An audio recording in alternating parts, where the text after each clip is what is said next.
Spoken for kids ক্লাসের আজকের এই 21তম দিনে তোমাদের স্বাগত জানাই। অলরেডি ডে 19 এবং ডে 20 এই দুটো ক্লাসে আমি তোমাদেরকে প্রেজেন্ট পারফেক্ট টেন্স এবং প্রেজেন্ট পারফেক্ট ও সিম্পল পাস্ট টেন্সের মধ্যে ডিফারেন্সটা কি সেটা তোমাদেরকে বোঝানো হয়ে গেছে। What was the difference between simple past tense and present perfect tense already I have discussed in front of you, but today I am going to discuss about present perfect continuous tense. আজকে আমি তোমাদেরকে present perfect continuous tense এই টেন্সটাকে নিয়ে আলোচনা করব। এই ধরনের অনেক সেন্টেন্স, অনেক বাক্য আমরা প্রতিনিয়ত প্রতি ক্ষেত্রে ব্যবহার করি, লিখি। তাহলে প্রথমেই জানতে হবে যে প্রেজেন্ট পারফেক্ট কন্টিনিউয়াস টেন্স আমরা চিনব কি করে বা এদের চেনার লক্ষণ কি। দেখো, প্রথমেই তাকাও স্ট্রাকচারটার দিকে। কি লেখা আছে? সাবজেক্ট, তারপরে দেওয়া আছে হ্যাভ অবলিক হ্যাজ, তারপরে ভার্বের হ্যাভ হ্যাজের পরে আছে বিন, BEEN, তারপরে আছে V4, তারপরে আছে ও অর্থাৎ আদার। আবার বলছি, প্রেজেন্ট পারফেক্ট কন্টিনিউয়াস টেন্সের ফর্মুলা বা স্ট্রাকচারটা হচ্ছে ফার্স্টে সাবজেক্ট বসাতে হবে, তারপরে হ্যাভ বিন বা হ্যাজ বিন, তারপরে ভার্বের 4 নম্বর ফর্ম অর্থাৎ V4 এবং তারপরে আদার ওয়ার্ড। এখন কথা হচ্ছে যে আমরা এই ফর্মুলাটা বা এই ফরম্যাটটা কোনখানে, কোন জায়গায়, কোন ক্ষেত্রে ব্যবহার করব। তাহলে এটার জন্য তোমাদেরকে মনে রাখতে হবে যে যখন ক্রিয়াপদের সাথে ছে, ছি, ছ এবং একটা সময় ধরে সেটা হতে হবে। যেমন ধরো আমি বলছি যে আমি তোমাদেরকে 1 ঘন্টা ধরে পড়াচ্ছি, আজ সারা দিন ধরে বৃষ্টি পড়ছে, আমরা 3 ঘন্টা ধরে টিউশন পড়ছি, স্যার আমাদের 40 মিনিট ধরে ক্লাস নিচ্ছেন, ট্রেনটা হাওড়া থেকে প্রায় 3 ঘন্টা ধরে আসছে। এই যে একটা সময়ের ব্যাপার। আমি এই স্কুলে, বৈদ্যনাথপুর হাই স্কুলে 5 বছর ধরে পড়াশোনা করছি। আমার বাবা খোট্টাডি কলিয়ারেতে আজ 30 বছর ধরে চাকরি করছেন। এই যে একটা সময়ের ব্যাপ্তি, সময়ের ব্যবধান, এই সময়ের ব্যাপ্তি ধরে কোনো একটা নির্দিষ্ট সময় ধরে যখন কোনো কাজকর্ম হয় বা হচ্ছে বা ঘটছে, এই ধরনের সেন্টেন্সগুলোকেই আমরা প্রেজেন্ট পারফেক্ট কন্টিনিউয়াস টেন্সের ফর্মুলাতে অ্যাপ্লাই করে বা ইউজ করে লিখতে পারি। দেখো, প্রথমে আমি একটা উদাহরণ লিখে রেখেছি। 1 নম্বরে দেওয়া আছে, আমি অনেকক্ষণ ধরে তোমার জন্য অপেক্ষা করছি। আমি অনেকক্ষণ ধরে তোমার জন্য অপেক্ষা করছি। 2 নম্বরে আছে, আমি সকাল থেকে তোমার জন্য অপেক্ষা করছি। দুটো বাক্যের মধ্যে দেখো প্রায় সিমিলারিটি আছে, অর্থাৎ একই রকম দেখতে, কিন্তু অল্প এক জায়গাতে তফাৎ আছে বা ডিফারেন্স আছে। সেটা কি তোমাদেরকে নিশ্চয়ই বুঝতে অসুবিধা হচ্ছে না। আমি অনেকক্ষণ ধরে তোমার জন্য অপেক্ষা করছি, যে অনেকক্ষণ, এখানে কোনো টাইমের নিশ্চয়তা নেই, মানে পারফেক্ট টাইম কিন্তু বলা হচ্ছে না। আর এখানে দেখো, আমি সকাল থেকে তোমার জন্য অপেক্ষা করছি। সকাল একটা নির্দিষ্ট সময় ধরে অপেক্ষা করছি। তাহলে যখন একটা নির্দিষ্ট সময় থাকবে সেই ক্ষেত্রে আমরা সিন্স এর প্রয়োগ করব। আর যখন সময়টা নিশ্চিত হবে না সেক্ষেত্রে আমরা সিন্স না বসিয়ে ফর বা ফ্রম বসাতে পারি। তাহলে চলো, প্রথমে দেখো লেখা আছে, আমি অনেকক্ষণ ধরে তোমার জন্য অপেক্ষা করছি। আমাদের ফর্মুলা কি? প্রথমে সাবজেক্ট, তাহলে আই হয়ে গেল।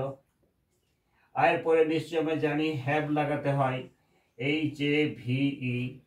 তারপরে যেহেতু প্রেজেন্ট পারফেক্ট কন্টিনিউয়াস টেন্স আমরা বিন লাগাবো, BEEN। তাহলে কি হলো? I have been. এরপরে ভার্ব কোনটা? অপেক্ষা করা, অপেক্ষা করাকে কি বলে? ওয়েট, WAIT, আইএনজি যোগ করলে V4 হয়ে যায়। তাহলে কি হলো? আই হ্যাভ বিন ওয়েটিং, আমি অপেক্ষা করছি। কার জন্য? তোমার জন্য। তাহলে for you, FOR, for you. এরপরে দেওয়া আছে অনেকক্ষণ ধরে, তাহলে কি হবে? এই অনেকক্ষণ ধরে জন্য হয় for a long, LONG, time, TIME। जो हमारे हिंदी भाषी बच्चे हैं, विद्यार्थी हैं, उनके लिए भी मैं बताना चाहूँगा। ये देखो, ये जो बांग्ला में लिखा हुआ है सेंटेंस, इसको अगर हिंदी में ट्रांसलेट करें या बोले तो बोलना पड़ेगा, मैं आपके लिए बहुत देर से इंतज़ार करता आ रहा हूँ। मैं आपके लिए बहुत देर से इंतज़ार कर रहा हूँ। तो ऐसा अगर सिचुएशन आएगी, ऐसा अगर सिचुएशन आएगा, तो हम लोग इस तरह फॉर्मूला यूज करके सेंटेंस को लिख सकेंगे। ओके, तो फॉर्मूला क्या है? पहले सब्जेक्ट लगाना है, उसके बाद हैव बीन अथवा हैज बीन, इसके बाद वर्ब फॉर्म, बाकी जो अदर जो भी रहेगा उसको हम लिख देंगे। नंबर 2 में देखो, আমি সকাল থেকে তোমার জন্য অপেক্ষা করছি। এই যে সকাল, সকাল একটা নির্দিষ্ট সময়, তাহলে এইটা একই রকমের হবে, শুধুমাত্র এখানে সকাল কথাটা থাকার জন্য আমি কিন্তু কি করব? সিন্স লাগাবো। তাহলে আনসারটা করো, আই, তারপরে হবে হ্যাভ, তারপরে লিখতে হবে বিন, তারপর অপেক্ষা করছি waiting, WAITING, I have been waiting তোমার জন্য, ফর ইউ। এরপরে সিন্স হবে SINCE, সিন্স, মর্নিং, MORNING। এখানে বলি, মনে করো এখানে সাবজেক্টটা ছিল আমি, এখন যদি সাবজেক্টটা আমি না থেকে যদি থাকতো আমরা, তাহলে সিম্পল আই না লিখে সেখানে কি লিখতাম? উই লিখতাম। যদি বলা হতো যে আমরা অনেকক্ষণ ধরে তোমার জন্য অপেক্ষা করছি, তাহলে আইটা কেটে দাও, সেখানে বসিয়ে দাও we have been waiting for you for a long time. যদি থাকতো তুমি আমার জন্য অনেকক্ষণ ধরে অপেক্ষা করছো, तुम मेरे लिए बहुत देर से इंतजार कर रहे हो, तो यू के बाद हैव बीन, फिर वेटिंग फॉर मी, ठीक है, फॉर ए लॉन्ग टाइम। ऐसा ही एक फॉर्मूला है, लगाना पड़ेगा। आई के साथ हैव बीन, वी के साथ हैव बीन, यू के साथ हैव बीन, लेकिन ही अथवा सी रहने से हैज बीन होता है, क्योंकि थर्ड पर्सन सिंगुलर है। यहाँ देखो क्या लिखा है 3 नंबर में, आज सारा दिन বৃষ্টি হচ্ছে। দেখো, আজ সারা দিন বৃষ্টি হচ্ছে, এখানে কিন্তু সাবজেক্ট নেই, তাহলে সাবজেক্ট যেখানে থাকে না, সেই সেন্টেন্সটা কি করে শুরু করতে হবে? আমরা জানি ইন্ট্রোডাক্টরি ওয়ার্ড দুটো আছে, একটা হচ্ছে ইট এবং একটা হচ্ছে দেয়ার। তাহলে এখানে যেহেতু বৃষ্টির কোনো সাবজেক্ট নেই, আমরা কিন্তু ইট দিয়ে শুরু করতে পারি। যখনই ইট লাগাবো, এটা নিশ্চয়ই থার্ড পার্সন, মানে এখানে হ্যাভ বিন হবে না, কি হবে? হ্যাজ বিন হবে। ইট হ্যাজ বিন। বৃষ্টি হওয়া, রেইন, রেইনের সাথে আইএনজি যোগ করে দাও, RAINING। It has been raining, বৃষ্টি হচ্ছে সারা দিন ধরে, সারা দিন, তাহলে whole day, WHOLE, whole DAY। It has been raining whole day বা all the day, ঠিক। নাম্বার 4, বাচ্চাটা 1 ঘন্টা ধরে কাঁদছে। দেখো 1 ঘন্টা, এটা কি নির্দিষ্ট সময় নাকি অনির্দিষ্ট সময়? এটা নিশ্চয়ই নির্দিষ্ট সময় নয়। কেন নয়? কারণ 1 ঘন্টা বলা আছে, কিন্তু 1 ঘন্টাটা কোন সময় থেকে কোন সময়? 4টে থেকে 5টা, না 3টে থেকে 4টে, না 8টা থেকে 9টা, সেটা কিন্তু নিশ্চিত হচ্ছে না। সেক্ষেত্রে আমরা সেন্স লাগাতে পারি না। তাহলে এখানে সাবজেক্ট কোনটা? বাচ্চাটা। বাচ্চা মানে থার্ড পারসন সিঙ্গুলার, কি হবে? দ্য চাইল্ড, CHILD, তাহলে হ্যাজ বিন লাগিয়ে দাও, has been, the child has bin.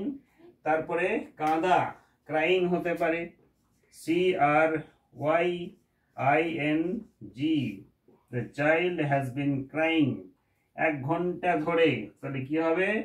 For an, এ করো, ফর অ্যান হবে, an hour, HOUR, for an hour. An করলাম কেন? আওয়ার, HOUR, এর উচ্চারণটা কিন্তু ও থেকে, আওয়ার, ওটা ভাবেল, যার জন্য এখানে অ্যান হয়েছে। তাহলে বাচ্চাটা 1 ঘন্টা ধরে কাঁদছে, the child has been crying for an hour. যদি বলতাম বাচ্চাটা 8টা থেকে কাঁদছে, বাচ্চাটা রাতের থেকে কাঁদছে, বাচ্চাটা দুপুর থেকে কাঁদছে, বাচ্চাটা সকাল থেকে কাঁদছে, তাহলে তখন কি এই for a long time, for a an আওয়ারটা না করে সিন্স যে টাইমটা বলতাম, since morning, since evening, since afternoon. আমরা 4 নম্বরটা বলে দিলাম। 5 নম্বরে কি লেখা আছে? আমরা এই বিদ্যালয়ে 5 বছর ধরে পড়ছি। দেখো 5 বছর ধরে, কিন্তু কোন 5 বছর? 2020 থেকে 2025, না 2021 থেকে 2026, না 2019 থেকে 2024? কোনো নিশ্চয়তা নেই বা কোনো ক্লিয়ারিটি নেই। কোনো ক্লিয়ারিটি না থাকার জন্য কি হবে? এখানে নিশ্চয়ই আমরা সিন্স বসাবো না। তাহলে আমরা এই বিদ্যালয়ে 5 বছর ধরে পড়ছি, কি হবে? দেখো আমরা, উই লাগাও, উইয়ের পরে হ্যাভ বসে যাবে, তারপরে বিন লাগাতে হয়, উই হ্যাভ বিন। পড়ছি, পড়ার ইংরেজি স্টাডি, তাহলে স্টাডিং, STUDYING, স্টাডিং। কোথায়? এই বিদ্যালয়ে, ইন দিস স্কুল, SCHOOL। 5 বছর ধরে, কি হবে? For 5 days, for 5, FIVE, 5 years, not days, YEARS। তাহলে we have been studying in this school for 5 years, বা ফ্রম করতে পারো, ফ্রম 5 years, ঠিক আছে। নাম্বার 6 এ আছে লেখা, ওরা এই গ্রামে 2020 থেকে বাস করছে। দেখো এখানে 2020 একটা নির্দিষ্ট সাল, তাহলে এখানে কিন্তু আমরা সিন্স লাগাবো। ওরা, তার মানে হচ্ছে দে, THEY, তারপরে লাগিয়ে দাও have, they have been, BEEN, they have been. বাস করছে, বাস করার জন্য আমরা লিভিং করতে পারি, আবার স্টেইং করতে পারি, হ্যাঁ। তাহলে লিভিং লিখে দিচ্ছি, LIVING, they have been living. কোথায়? এই গ্রামে, ইন দিস ভিলেজ, VILLAGE। যেহেতু 2020 একটা নির্দিষ্ট সময়, তাহলে সিন্স লাগাও, SINCE, সিন্স 2020। তাহলে এইভাবে আমরা প্রেজেন্ট পারফেক্ট কন্টিনিউয়াস টেন্সের সেন্টেন্স বা বাক্য আমরা লিখতে পারি। যদি এটা নেগেটিভ করে দেওয়া হয়, আমরা এখানে 2020 সাল থেকে বাস করছি না, তাহলে কি হবে? ওই না কথাটা থাকার জন্য এই যে দে হ্যাভ বিন আছে, এই হ্যাভ আর এই বিনের মাঝে একটা নট বসে যাবে। They have not been living in this village since 2020। এইভাবে হ্যাভ এবং বিনের মাঝে একটা নট লাগালে নেগেটিভ হয়ে যায়। আবার যদি এটাকে প্রশ্নবাচক বা প্রশ্নবোধক বা ইন্টারোগেটিভ সেন্টেন্স করা হয়, তাহলে সাবজেক্টের পরে যে হ্যাভটা বা হ্যাজটা থাকার কথা, সেটা প্রথমেই বসে যাবে। এইভাবে আমরা প্রেজেন্ট পারফেক্ট কন্টিনিউয়াস টেন্সের সেন্টেন্সগুলোকে বানাতে পারি। আশা করি এই ভিডিওটা তোমাদের নিশ্চয়ই কাজে লেগেছে, তোমরা বুঝতে পেরেছো, এবং এর পরবর্তীকালে আমি তোমাদেরকে প্রেজেন্ট পারফেক্ট কন্টিনিউয়াস টেন্স আর প্রেজেন্ট কন্টিনিউয়াস টেন্সের মধ্যে কি ডিফারেন্স, সেটা দেখিয়ে তোমাদের মধ্যে যে একটা ভ্রান্ত ধারণা যে এখানেও আছে ছেছি ছ, ওখানেও আছে ছেছি ছ, তা আমরা বুঝবো কি করে যে কোনটা প্রেজেন্ট কন্টিনিউয়াস টেন্স আর কোনটা প্রেজেন্ট পারফেক্ট কন্টিনিউয়াস টেন্স? তাহলে এই ভিডিওটা দেখার জন্য তোমাদেরকে নিশ্চয়ই অপেক্ষা করতে হবে ভিডিও নাম্বার মানে ডে 20 নম্বরের ভিডিওর জন্য।